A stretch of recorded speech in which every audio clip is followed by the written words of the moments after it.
Hi everyone, it's Debbie back with another Fauxbonichi flip.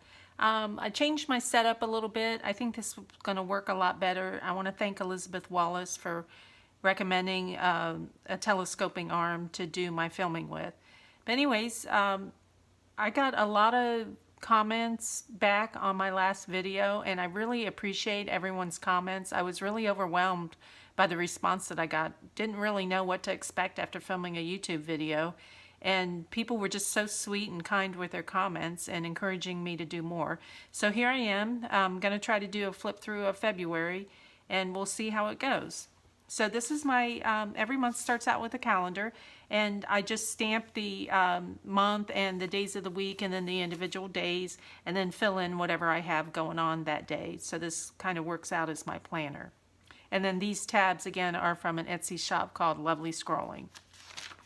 So starting out with the 1st of February, I did my taxes this day and found this little image of this cat on Pinterest and thought he kind of looked a little bit like how I was feeling that day after doing my taxes, a little bit frazzled. And then just drew this little doodle of these dogs out on leashes.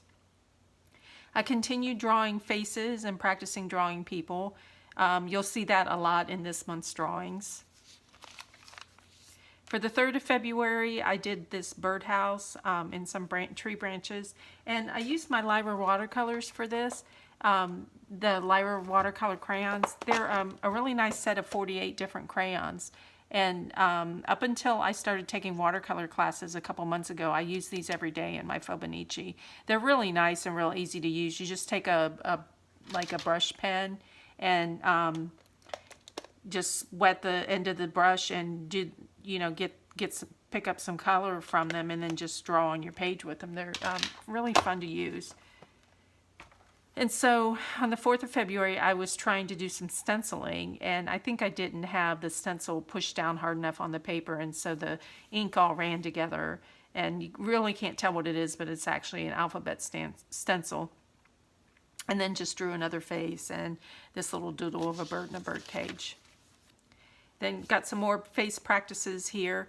I usually just look for things on Pinterest, or I'll Google how to draw a face or how to draw a woman's face or something like that. And that's how I find the images that I draw.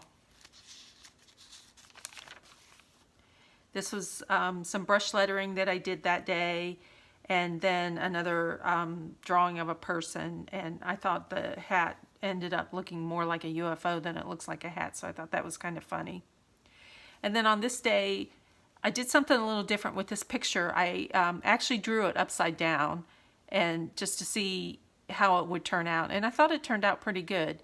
It's a lot like that drawing exercise that you do in a drawing class where they give you the picture of the old man sitting in a chair that Pablo Picasso drew, and have you draw it upside down, and then when you flip it back around right side, you're really amazed at how well it turns out.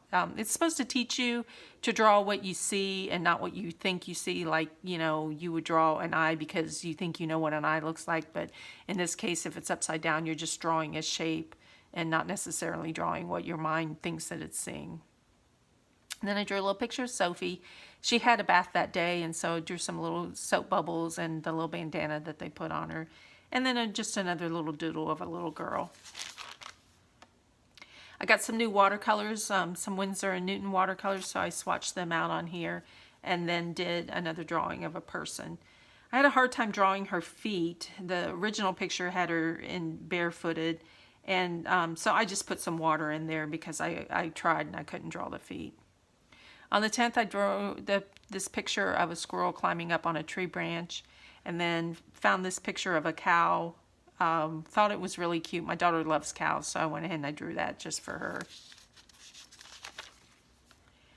By this time, I think I was probably using my regular watercolors and not the Lyra watercolors anymore. I use either Winsor & Newton or Daniel Smith or Core watercolors in my Fauxbonichi now. And then also drew just some birds. On the 12th, just a drawing of some dogs with their little tails wagging, and then some more flowers. Here's another picture of a face that I'm pretty happy with how it turned out, and then drew some cacti. For the 14th, it was Valentine's Day, and we realized that we had missed Sophie's birthday, which was on the 13th. So we went ahead and celebrated it with her on the 14th. And so I drew a little birthday hat on her that day, and then also drew a picture of a ballerina.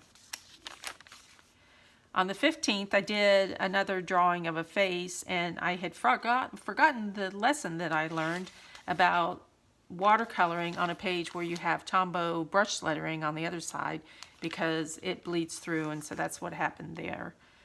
And then I just drew this little fish drawing. On the 16th, I went to a local scrapbook store and took a couple classes from Joanne Sharp. She had offered to autograph her books for us, and I didn't have mine with me, so she made me this little book plate and just wrote a little message to me and signed it. And I thought it was really pretty and decided to put it in my Fauxbonichi instead of putting it in the book that I had. And then the classes I took from her were whimsical watercolors and find your font. If you ever get a chance to take a class from Joanne Sharp, I would really encourage you to do it. She's a great teacher. She's a wonderful person and just very sweet and down to earth, and I really enjoy being around her. This was a little logo from a retreat that they were having in May that I had decided I was going to go to, so I just wrote about it here, about how excited I was to have finally decided to go. On the 17th, I drew this little picture of this little doggy, and then the picture of this girl diving into a swimming pool. On the 18th, I got a little artsy and did some more stenciling, kind of like how it turned out with the different colors and the different patterns and stuff. So that was kind of cool. It's not for me to do every day, but I like how I did something different on this day. And then this was a tag that was on a shirt that I had bought, and I really liked how it looked. I love anything that's beachy or tropical, so I went ahead and put it in my book. And then just drew these flowers and did some watercolors on them. Did another drawing of a face and just some fish. Oh, and I had started coloring in the dates with my different watercolors. And I did that for about a month, and then for some reason I couldn't remember to do it, or for whatever reason I stopped doing it. So you won't see it on every page from now on. Then some more faces that I did that I found on Pinterest. And then I started taking a Fountain Pen Follies course from Joanne Sharp, an online course that she had, which was pretty good. It was all about using fountain pens for art and for lettering as well. And then I also drew this picture that's supposed to kind of look like it's on a Polaroid print. The 23rd was this picture of a whale, and I really like how it turned out. I like the colors and the shapes and everything like that. And then I was reading a book called Endurance by astronaut Scott Kelly, so I drew a little picture of an astronaut here in the corner of the page.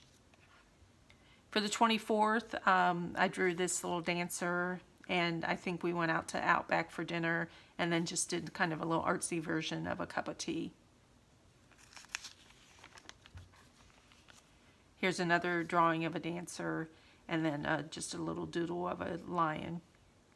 Another person, and a little picture of Sophie. She was probably up to no good that day, and that's why I drew her.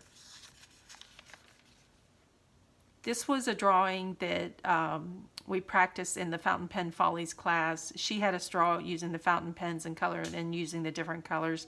I used watercolors here and a waterproof black pen on it, but I kind of liked how the tree looked with all the ridges and everything, so I wanted to repeat it in here. And then on the 28th, I just did another drawing of a house with some bushes and a tree, and used my watercolors on it. And then that's it. That's the month of February, a short month, and I'm trying not to make these videos too long. So I'll do another video for March in another couple days or so, and I'll let everybody know when I upload that. Again, I want to thank everybody for your kind comments. I really appreciate your support and your encouragement of what I'm doing. If you have any comments or questions or anything for me, please go ahead and leave them after you watch the video. And thanks a lot for watching, and I hope you have a great day.